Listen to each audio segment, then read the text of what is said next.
Magandang araw! Sama-sama tayong matuto sa Teacher Sal Learning Resource Channel.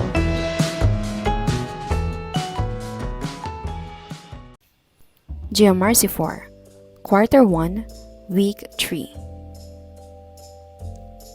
Pagkilala sa aking mga karapatan at tungkulin. Kahalagahan ng pagkilala sa karapatan ko at ng kapwa-bata. Mga paraan ng pagkilala sa karapatan ng kapwa-bata. Ano-anong mga mabubuting gawi o kilos ang iyong isinasabuhay bilang paraan ng pagkikitungo sa iyong pamilya? Magbigay ng isang halimbawa. Bakit mahalaga ang mga ito? Ipaliwanag ang ibinigay na halimbawa. Paano mo gagawing karapatan o tungkulin sa kapwa-bata ang ibinigay na halimbawa para sa pamilya? Pagkatapos ng talakayan sa maikling balik-aral, tuklasin natin ang inyong dating kaalaman sa bagong paksa sa pamamagitan ng pagsagot sa mahalagang tanong. Sagutan lamang ang unang kahon na may markang "Ito ang sagot ko ngayon". Isulat ang inyong sagot sa sagutang papel. Ano ang nagtutulak sa tao na igalang ang karapatan ng kapwa?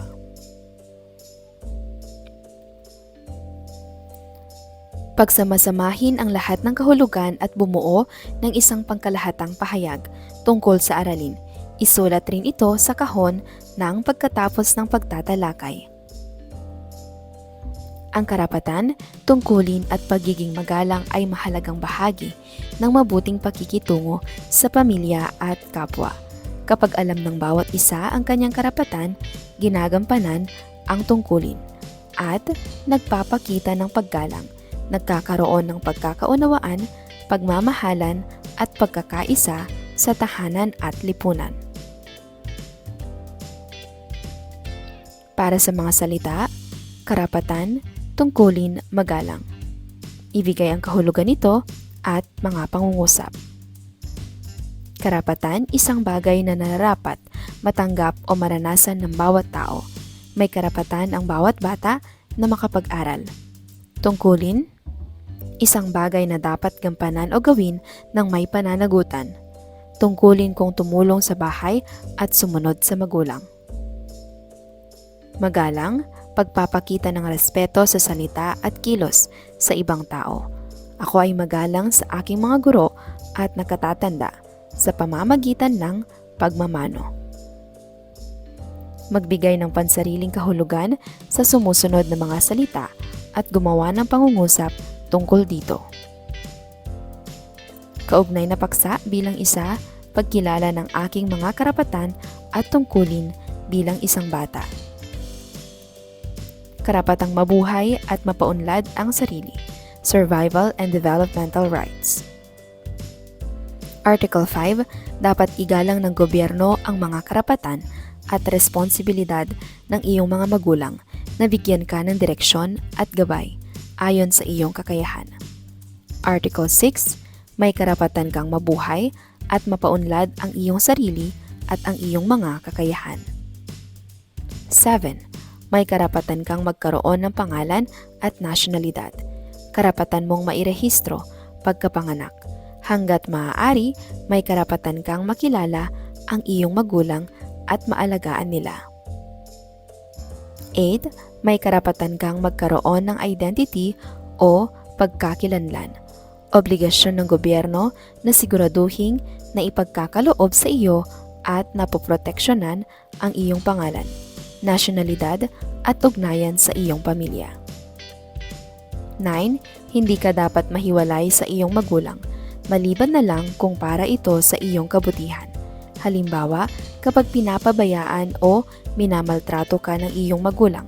Kung magkahiwalay ang iyong mga magulang, may karapatan kang makipag-ugnayan sa parehong magulang, maliban na lamang kung makasasama ito sa iyo. 10. Kung ikaw at ang iyong pamilya ay nakatira sa magkaibang bansa, may karapatan kayong magbiyahe sa pagitan ng mga bansang ito upang magkita o kaya ay magsamang muli sa iisang bansa. 18. Ang pareho mong mga magulang ay magkatulong sa responsibilidad ng pagpapalaki sa iyo at dapat na laging isinasaalang-alang kung ano ang pinakamainam para sa iyo. Dapat tulungan ng gobyerno ang iyong mga magulang sa pagpapalaki at pangangalaga sa iyo sa pamamagitan ng pagbibigay ng mga serbisyong susuporta sa kanila, lalo na kung sila ay parehong nagtatrabaho. 20. Karapatan mong mabigyan ng espesyal na proteksyon kung ikay wala sa piling ng iyong sariling pamilya.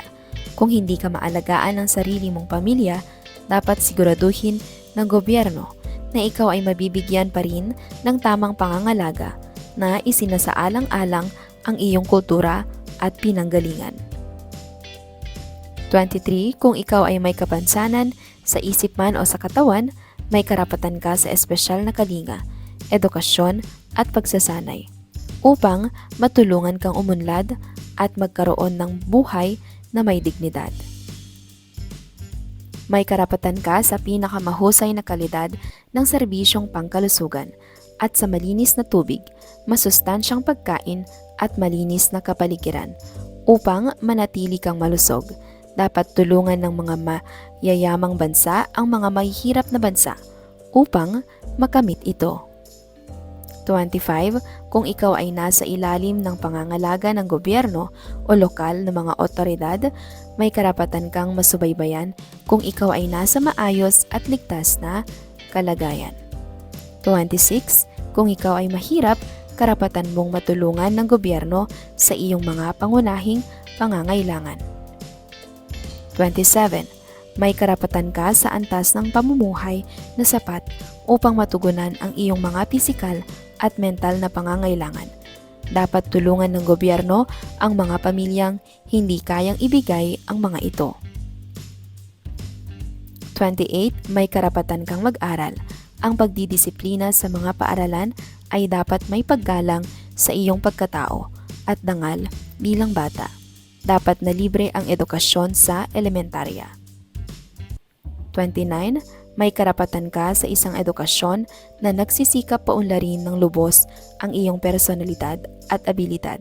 Hinihikayat kang igalang ang karapatan at pahalagahan ang ibang tao at igalang ang kapaligiran. Article 30. May karapatan kang pag-aralan at gamitin ang wika at kaugalian ng iyong pamilya, katulad man ito o hindi sa wika ng karamihan ng mga tao sa bansang iyong tinitirhan. 31. May karapatan kang magpahinga at maglaro at sumali sa iba't ibang aktibidad gaya ng sports, musika at drama. 42. Dapat ipaalam ng gobyerno ang kasunduang ito sa lahat ng mga magulang at bata. Karapatan mong malaman ang iyong mga karapatan. Dapat ring malaman ng mga nakatatanda ang mga karapatan mo bilang bata. Pumili ng 9 na artikulo mula sa iyong mga karapatan na mabuhay at mapaunlad ang sarili at talakayin ang mga ito sa isang kapareha. Pagkatapos, ayusin ang mga ito sa pagkakasunod-sunod mula sa pinakaimportante hanggang sa hindi gaanong importante gamit ang template ng pagraranggo ng diamante o Diamond Ranking Template. Isulat sa taas ang pinakaimportante hanggang sa hindi gaanong importante. Ano-anong mga tungkulin ng isang bata ang may uugnay mula sa napiling pinakaimportanteng karapatan ng kapwa-bata? Magbigay ng 2 halimbawa. Piliin ang tamang sagot. Basahin muli ang iba't ibang karapatang mabuhay at mapaunlad ang sarili at tukuyin kung ano ang pagkakatulad ng sumusunod na mga artikulo. Ilagay ang titik ng tamang sagot, sapat lang. Halimbawa, A. Article 9 at Article 18. Papel ng magulang, pagpunta sa palaruan, libangin ang sarili. Article 10 at Article 20. Kahalagahan ng komunikasyon, kahalagahan ng pamilya, kahalagahan ng sasakyan. Article 7, 8 at 23. Iyong pagkakakilanlan, iyong pag-ibig, iyong paggalang. Article 24 at 31. Para sa pag-aaral, para sa kaibigan, para sa kalusugan. Article 5, 25, 26 at 27. Serbisyo ng mga alaga, serbisyo ng gobyerno, serbisyo ng pulis. 28, 29, 30 at 42. Kahalagahan ng pag-aaral, kahalagahan ng pagkain, kahalagahan ng pamamalengke. Narito ang mga tamang sagot.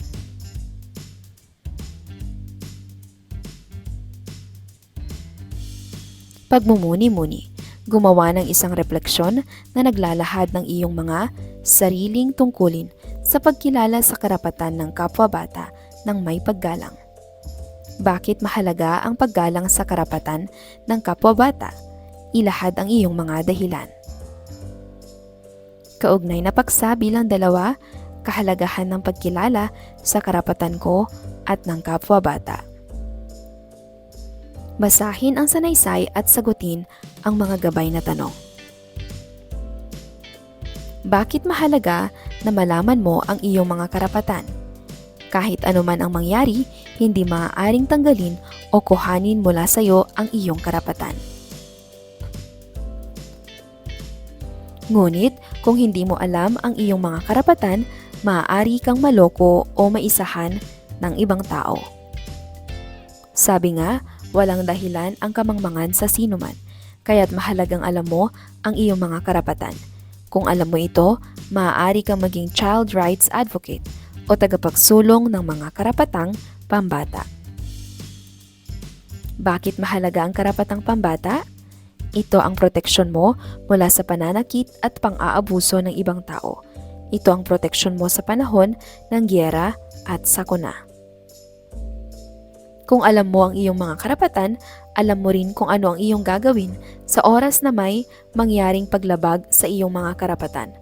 Malalaman mo kung ano ang tama mula sa pagnanais mong igalang ang iyong mga karapatan hanggang sa pagsisikap mong gawin ang iyong mga tungkulin na hindi matapakan ang mga karapatan ng iyong kapwa. Sabi nga ni Confucius, huwag gawin sa iba ang ayaw mong gawin sa iyo at hindi mo na naising gawin ang mali sapagkat ikaw ay may kilos loob na laging nagnanais na gawin ang mabuti at umiwas sa masama. Para sa iyo, anong pangungusap mula sa sanaysay ang napakahalaga? Isulat ang pangungusap na ito sapat lang. Kung alam mo ito, maaari kang maging child rights advocate o tagapagsulong ng mga karapatang pambata. BTS Basa Tanong Sagot. Basahing mabuti ang maikling kwento at sagutin ang tanong tungkol dito. Ang magiting na pagtulong. Si Miguel ay isang masayahing bata na laging natutuwa sa pagsama sa kanyang pamilya tuwing Sabado. Isang Sabado, nagpasya silang pamilya na magpunta sa malaking mall para mag-shopping at maglaro. Sa loob ng mall, habang naglalaro si Miguel sa play area, biglang nawala ang kanyang kapatid na si Ana. Sina Mama at Papa ay nagsimulang mag-alala at hanapin si Ana sa buong mall. Lumipas na ang ilang minuto, ngunit hindi pa rin nila ito natatagpuan. Si Miguel ay hindi nag-atubiling tumulong sa kanyang mga magulang sa paghahanap. Nagdesisyon si Miguel na tumulong sa paghahanap sa kapatid niya. Nalaman niya sa information desk na may nawawalang batang babae na ang pangalan ay Ana. Agad siyang nagbigay ng impormasyon kay Mama at Papa tungkol sa anunsyo. Pumunta si Miguel at itinanong si Ana kung ano ang nangyari. Sabi ni Ana, naliligaw siya at hindi na alam kung paano bumalik sa play area. Kinuha niya ang kamay ni Ana at dinala siya pabalik sa play area. Sa pangyayaring iyon, ipinakita ni Miguel ang pagpapahalaga sa karapatan ni Ana na makasama ang kanyang pamilya at ang kanyang tungkulin na tumulong sa paghahanap. Nalaman ng kanyang mga guro ang kanyang kagitingan sa pagtulong at naging halimbawa siya ng magalang at mabuting pag-uugali sa ibang mga bata. Kung ikaw si Miguel sa kwento, gagawin mo rin ba ang kanyang ginawa? Bakit? Oo, dahil tungkulin ng anak ang pagtulong sa magulang upang mahanap ang nawawalang kapatid. Ano ang iyong gagawin upang maipagmalaki mo ang iyong sariling tungkulin sa pagkilala sa karapatan ng kapwa-bata bilang tanda ng pagiging magalang? Kilalanin at rerespetuhin ang karapatan ni Ana sa nais niyang makasama ang pamilya at hindi ito susumbatan sa pagsasabing, "Ayan, sama ka kasi ng sama eh, maliligaw ka lang pala."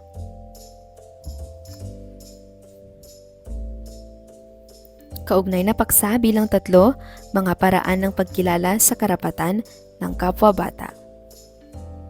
Karapatang makilahok, participation rights. Article 4, dapat gawin ng gobyerno ang lahat ng kanyang makakaya at gamitin niya ang kanyang pondo para masigurong nakakamit mo ang mga karapatang ito. Article 12, may karapatan kang sabihin ang iyong saloobin tungkol sa anumang bagay na nakakaapekto sa iyo at mapakinggan ang mga saloobin at sasabihin mo. 13, may karapatan kang makakuha at magbahagi ng impormasyon hanggat ang impormasyon ay hindi makasasama sa iyo o sa iba. 14, may karapatan kang mag-isip at manampalataya ng malaya at isabuhay ang iyong relihiyon na may paggabay ng iyong mga magulang basta hindi mo inaapakan ang karapatan ng ibang tao. 15, may karapatan kang makipagkita sa iba pang kabataan at lumahok sa mga samahan hanggat hindi ka nakatatapak ng karapatan ng ibang tao. Article 16, may karapatan ka sa pribadong buhay. Halimbawa, hindi maaaring basahin o ipamahagi ng iba ang iyong diary, larawan, sulat at mga mensahe sa mobile phone, email at social media na walang pahintulot mo. 17, may karapatan ka sa maaasahang impormasyon mula sa mass media. Ang mga telebisyon, radyo at pahayagan ay dapat magbigay ng impormasyon na maiintindihan mo at hindi dapat na magpalaganap ng mga material na makasasama sa iyo.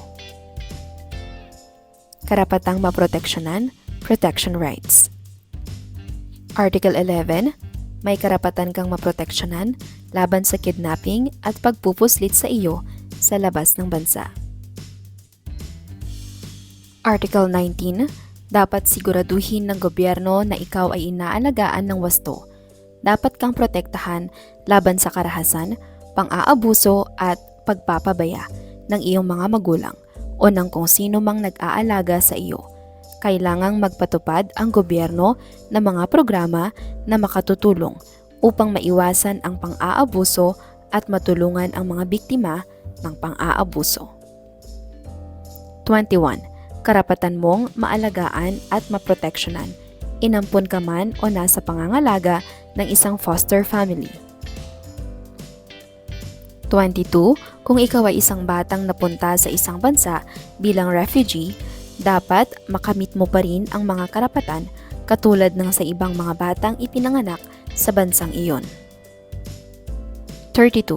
May karapatan kang maproteksyonan laban sa trabahong mapanganib o maaaring makapinsala sa iyong kalusugan o edukasyon. 33. May karapatan kang maproteksyonan laban sa mga mapanganib na gamot o droga. 34. May karapatan kang maproteksyonan laban sa sexual na pang-aabuso. 35. Walang sino mang maaaring dumukot o magbenta sa iyo. 36. May karapatan kang maproteksyonan laban sa anumang gawain na makasasama sa iyong pag-unlad. 37. Hindi ka dapat maparusahan sa paraang malupit o mapanakit. 38. May karapatan kang maproteksyonan sa panahon ng giyera Kung ikay ay wala pa sa gulang na 15, hindi ka maaaring maging bahagi ng hukbong militar o makibahagi sa giyera. 39. Kung ikaw ay napabayaan o naabuso, dapat kang makatanggap ng natatanging tulong upang maibalik ang iyong respeto sa iyong sarili. Article 40. Kung ikaw ay maaakusahan na lumabag sa batas, may karapatan kang makatanggap ng tulong legal.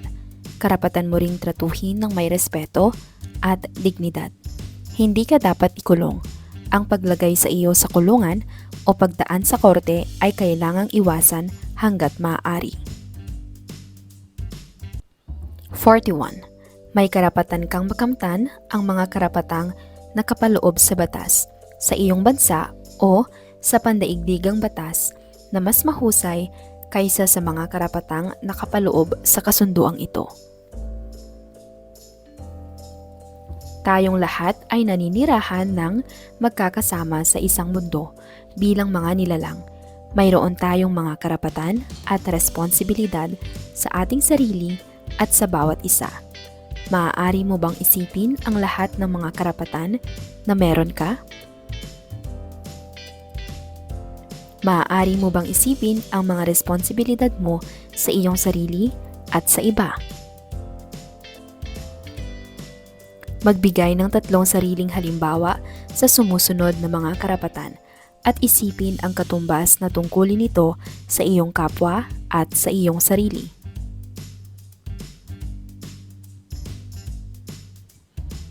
Ang aking mga karapatan. Karapatang mabuhay at mapaunlad ang sarili. Karapatang makilahok. Karapatang maproteksyonan. Pagtutugma. Itugma ang 2 uri ng karapatan sa ikalawang hanay sa akma nitong halimbawa sa unang hanay. Ilagay ang titik ng tamang sagot sapat lang. Unang hanay, proteksyon sa karahasan. Proteksyon sa kidnapping. Paglahok sa mga samahan. Makapagbahagi ng impormasyon. Manampalataya ng malaya. Proteksyon sa mapanganib na gamot. Proteksyon sa pang-aabuso. May laya na sabihin ang iyong saloobin. Proteksyon sa sexual na pang-aabuso. Proteksyon sa trabahong mapanganib. Para sa ikalawang hanay na pagpipilian, A. Karapatang makilahok. B. Karapatang maproteksyonan. Narito ang mga tamang sagot.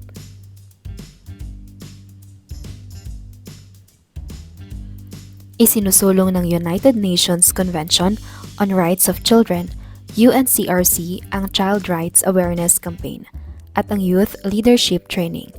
Mag-design ng cover ng informational pamphlets tungkol sa mga karapatan ng mga bata.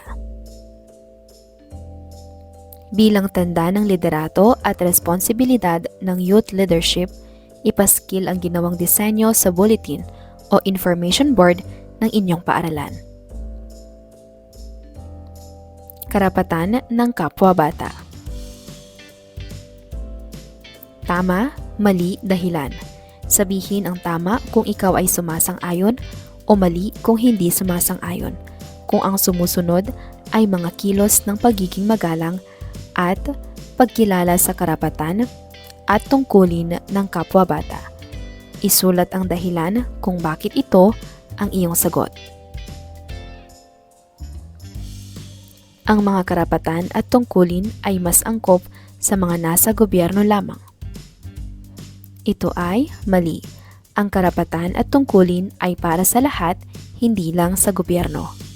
Maging modelo ang mga magulang sa mga bata sa kahalagahan ng maging magalang. Ito ay tama. Ang mga magulang ay unang guro ng kabutihang asal sa bata. Tanging ang tao lamang ang may legal na karapatan na kinikilala ng batas. Ito ay mali. Lahat ng tao ay may karapatan, hindi lang ang legal na tao. Maging magalang lang sa mga leader ng simbahan, gobyerno at pamayanan. Ito ay mali. Lahat ng tao ay dapat igalang, hindi lang ang may posisyon. may matutuhan ang mga banyaga sa mga karapatan at tungkulin ng mga bata sa Pilipinas. Ito ay tama. Maaaring matuto ang mga banyaga mula sa mga batas sa Pilipinas tungkol sa karapatan ng bata. Piliin ang tamang sagot.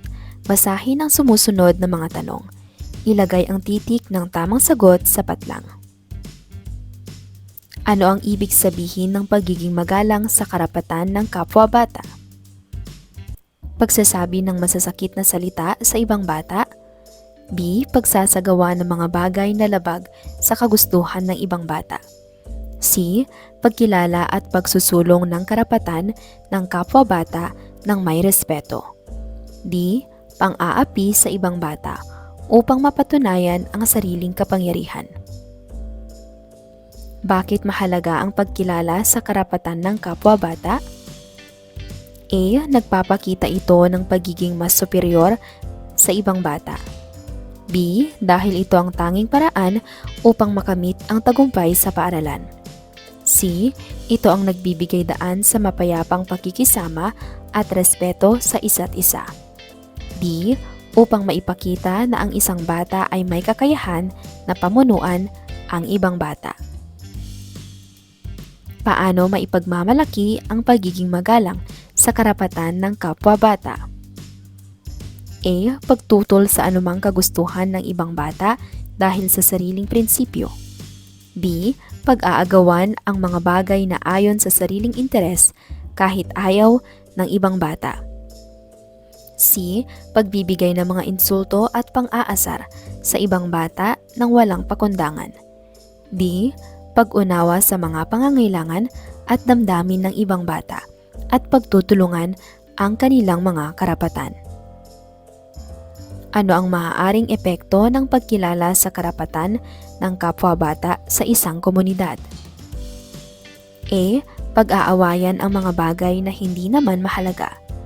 B. Pagkakaroon ng tensyon at alitan sa pagitan ng mga bata. C. Pag-unlad ng masusing pakikisama at pagrerespeto sa isa't isa. D. Pagiging mapagmataas at pagyabang ng mga bata sa kanilang kakayahan. Paano mo maipagmamalaki ang iyong sariling tungkulin? A. Ipagmamayabang ko parati ang lahat ng aking mga ginawa. B. Ipopost ko parati sa social media ang lahat ng aking mga ginagawa upang makita ng mga tao. C. Ipagmamalaki ko na marami akong mga tungkuling dapat gawin, kaya nararapat lamang na ako ay parangalan. D. Gumawa ng mga mabubuting aksyon na may kinalaman sa pagtulong, paggalang, pagbibigay respeto at iba pang ugali na katanggap-tanggap sa kapwa. Ano ang tinutukoy ng UNCRC sa konteksto ng mga karapatan ng mga bata? A. United Nations Child Rights Code. B. Universal National Child's Right Code. C. Universal National Children's Republic Code. D. United Nations Convention on Rights of Children. Ano ang pangunahing layunin ng Child Rights Awareness Campaign? A. Magbigay ng mga laruan sa mga bata. B. Bawasan ang mga karapatan ng mga bata. C. Ituro sa mga bata ang mga responsibilidad ng mga magulang. D. Palaganapin ang kaalaman tungkol sa mga karapatan ng mga bata. Ano ang pinakamahalagang aspekto ng karapatan ng mga bata na may kinalaman sa edukasyon? A. Karapatan sa libreng edukasyon. B. Karapatan sa masasarap na pagkain. C. Karapatan sa paggamit ng mga gadget. D. Karapatan sa malalaking bahay at lupa. Ano ang pangunahing layunin ng Youth Leadership Training? A. Mag-organisa ng mga protesta laban sa mga matatanda. B. Turuan ang mga kabataan kung paano maging pasaway. C. Turuan ang mga kabataan ng mga liderato at responsibilidad. D. Palakasin ang mga kabataan sa pagtutulungan para sa mga negatibong gawain. Ano ang dapat gawin upang ipakita ang pag-unawa sa karapatan ng kapwa-bata? A. Pagsasabi ng masasamang salita sa mga bata. B. Pag-aalis ng mga bata sa mga pampublikong lugar. C. Pagtuturo sa kanila ng maling impormasyon ukol sa mga karapatan. D. Pagbibigay ng atensyon sa kanilang mga pangangailangan at damdamin. Narito ang mga tamang sagot.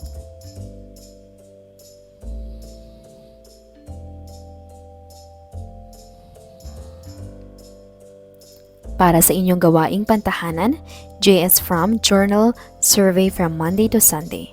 Bago matulog araw-araw sa susunod na buong linggo, ay matapat na sagutin ang pansariling pagtataya ng tungkulin sa pagkilala sa karapatan ng kapwa-bata at pagiging magalang. Naisagawa o naipakita ko ba ang mga kilos na ito sa aking kapwa-bata?